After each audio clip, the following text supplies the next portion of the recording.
Welcome back, everybody. Today, we're going to be taking a deep dive into this paper that really caught my eye because it combines two things that, I don't know about you, but I don't usually think about in the same sentence, and that's number theory and AI. It's definitely a fascinating intersection of fields. Yeah, so we're specifically going to be looking at how number theory can actually help us solve really complex physics problems. And it does this using something called physics-informed neural networks, or PINNs. Okay, so PINNs. Yes. PINNs. So before we get into the paper itself, can you maybe just give us like a quick overview of what PINNs are and why they're so important? Like, why should someone care about PINNs? Sure. So PINNs are a type of neural network that are designed to solve partial differential equations, Okay. or PDEs. PDE's got it. And these equations are really essential for modeling tons of real-world phenomena.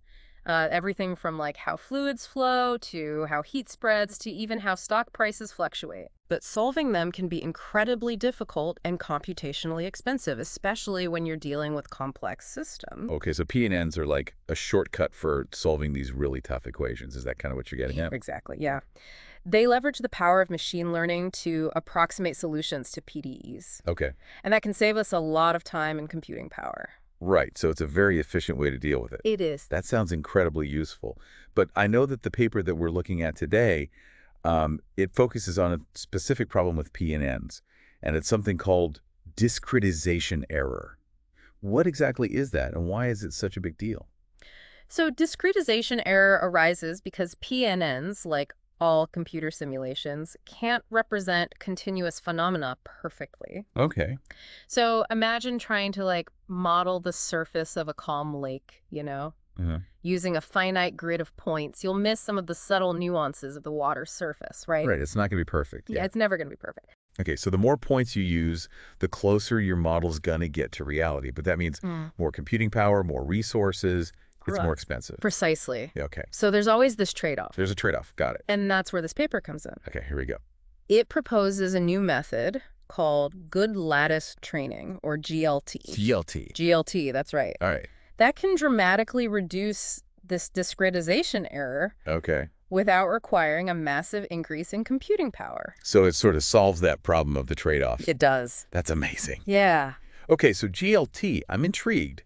How does it work? So there are equations involved, Yeah. but the core concept is surprisingly elegant. Okay. GLT draws inspiration from number theory, Okay. which is a branch of mathematics that deals with the properties of integers. Number theory. Wow. Yeah. I never would have guessed that could help us solve physics problems. I know, right? It seems so unrelated. That's the beauty of interdisciplinary research. Yeah. So GLT uses these special arrangements of points called lattices. Lattices, okay. And these lattices have these unique properties that, when applied within the context of PINNs, allow us to select the most informative points for solving that PDE.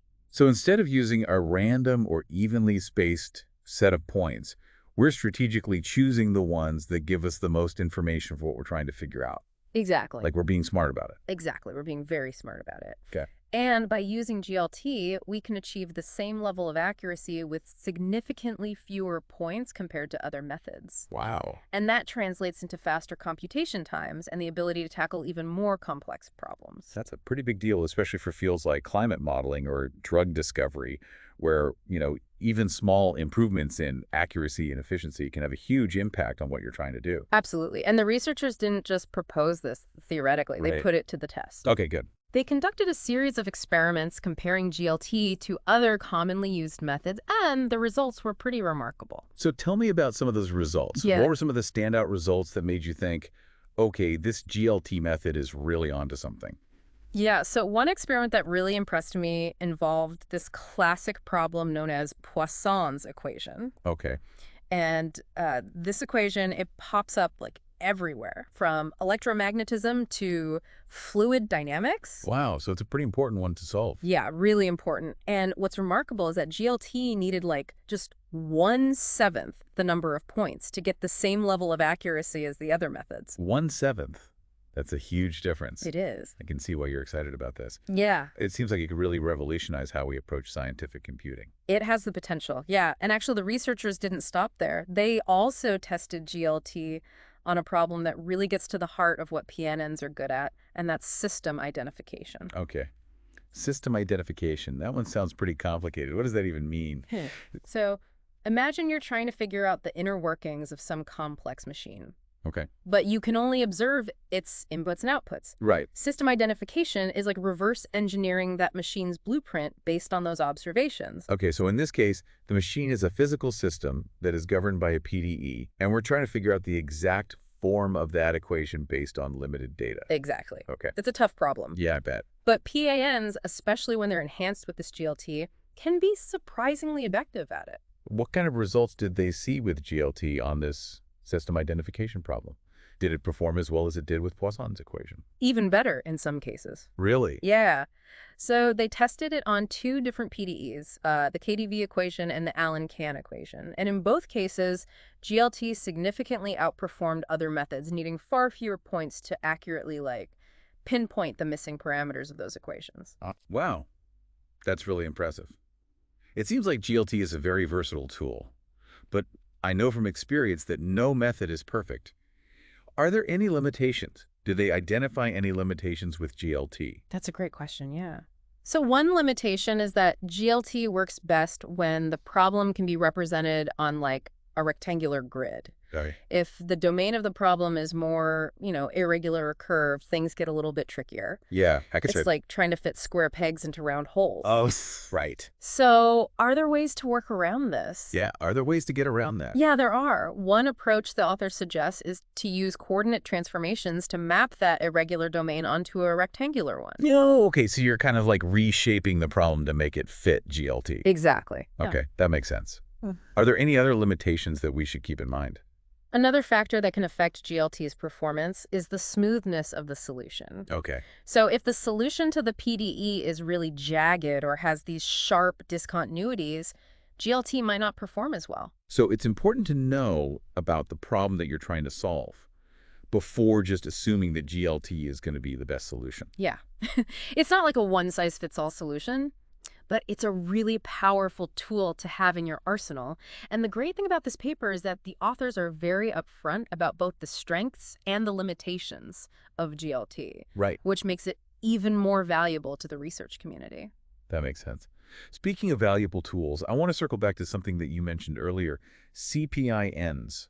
You said that GLT could be applied to them as well. Can you remind me what CPINs are and why they're interesting? Yeah, so CPINs, or competitive PNNs, take this whole idea of PNNs one step further Okay. by introducing a game theoretic element. So instead of having a single neural network trying to approximate the solution, you actually have two networks competing with each other. So it's like a neural network battle royale. It is. Okay. How does that actually help us solve PDEs? What's the benefit of that? So one network, called the generator, tries to come up with a solution that satisfies the PDE, while the other network, the discriminator, tries to figure out, is this the generator's solution or is this the true solution? Got it. Okay. And this competition drives both networks to learn more effectively and leads to a more accurate and efficient solution. That's really fascinating. It's like they're pushing each other to do better. They are. But where does GLT fit into this? Where does GLT fit into this whole picture? So remember that GLT is all about selecting the most informative set of points, right? Right. In the context of CPINNs, GLT can be used to provide these competing networks with a more strategic set of points to learn from. So GLT is like a coach or a referee making sure the competition is productive. That's a great analogy. Awesome. And just like with the regular PINNs, the results were pretty impressive. Okay. CPINNs enhanced with this GLT converged much faster and achieved higher accuracy than traditional CPINNs. So it works with both. It does. Demonstrating the versatility of this number theory-inspired approach. This is really amazing stuff. It seems like GLT has the potential to significantly impact a wide range of fields. What's next for this research? What are some of the open questions or the areas that are, ripe for further exploration? Yeah, there are many exciting avenues to explore. One obvious direction is to push the boundaries of GLT to handle higher dimensional problems. Okay. So the researchers primarily focused on lower dimensional problems in this paper, Okay. but many real-world phenomena involve many, many variables in these complex interactions. I can see how that would be a lot more difficult to solve. It is, yeah. Are there any other areas that you're particularly interested in seeing explored with this? Yeah. I'm also curious to see how GLT can be integrated with other techniques in scientific computing. Okay. So, could we combine it with traditional numerical methods to create like these hybrid approaches that really leverage the strengths of both worlds? Interesting. These are just some of the many questions that researchers are beginning to grapple with, and I'm really excited to see where this journey takes us. Yeah, it really seems like we are just scratching the surface of what's possible with GLT. What really strikes me is how this paper highlights the power of connecting different fields. You know, who would have thought that number theory, a field that's often seen as very abstract and like purely theoretical, could hold the key to improving something as practical as AI? It's a really beautiful example of how fundamental research can lead to these unexpected breakthroughs, and it just underscores the importance of fostering interdisciplinary collaboration. Right? Because it seems like a lot of the really cool advancements happen at the intersection of all these different fields. Exactly. That makes you wonder what other hidden connections are out there just waiting to be discovered. Yeah. But stepping back from the technical details for a moment, what are some of the broader implications of this research? How could GLT potentially change the way we approach scientific computing and problem solving more generally? Well, one of the most significant implications is that it has the potential to democratize access to high performance computing. Okay. So, by making PNNs and CPINs more efficient, GLT could allow researchers or even individuals with more limited computing resources to tackle problems that were previously out of reach. That's a really exciting prospect. It is. It could open so many doors to new discoveries and innovations across a wide range of fields. But with any powerful tool, there's always the question of responsible use. Are there any potential downsides or risks associated with making these AI techniques more accessible? Yeah, that's a good point.